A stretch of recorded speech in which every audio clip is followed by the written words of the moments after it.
Ça, c'est la moyenne que j'ai eue à mon second master en droit cette année. J'ai eu les résultats cette semaine. Ça, c'est la moyenne que j'ai eue à mon premier master en droit. Ça, c'est la moyenne que j'ai eue en L3, celle-ci en L2 et celle-ci en L1. Alors, si je vous montre tout ça, c'est pas pour flex, pas du tout, au contraire. Et certains vont vous dire, oui, mais Fafa, en fait, la licence de droit, c'est beaucoup plus difficile que le master de droit. Alors, pas du tout. Demandez aux gens qui sont en master de droit. Personnellement, mes années de droit qui étaient plus difficiles, c'était en master. Mais si, ce qui a changé en fait entre ces différentes années et ce qui a entraîné ma progression, c'est surtout la manière dont je révisais. En gros, j'ai arrêté de réviser au feeling, j'ai commencé à plus me renseigner sur les méthodes de révision, à mettre plus d'intention dans mes révisions et tout simplement, j'ai surtout arrêté l'une des méthodes qui est la plus répandue à la fac de droit, qui est la méthode des fiches.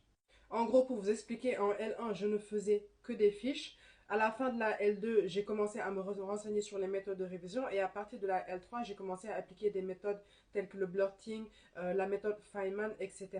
Et en fait, ce qui est aussi assez incroyable, c'est que j'ai divisé mon temps de travail par deux. C'est-à-dire que la manière dont je révisais en L1 et le temps que je mettais et la manière dont je révisais fin L2, début L3, en fait, j'ai carrément divisé mon temps de travail par deux. Et c'est ça aussi qui est exceptionnel, c'est-à-dire que je travaillais moins, mais en fait j'avais de meilleurs résultats.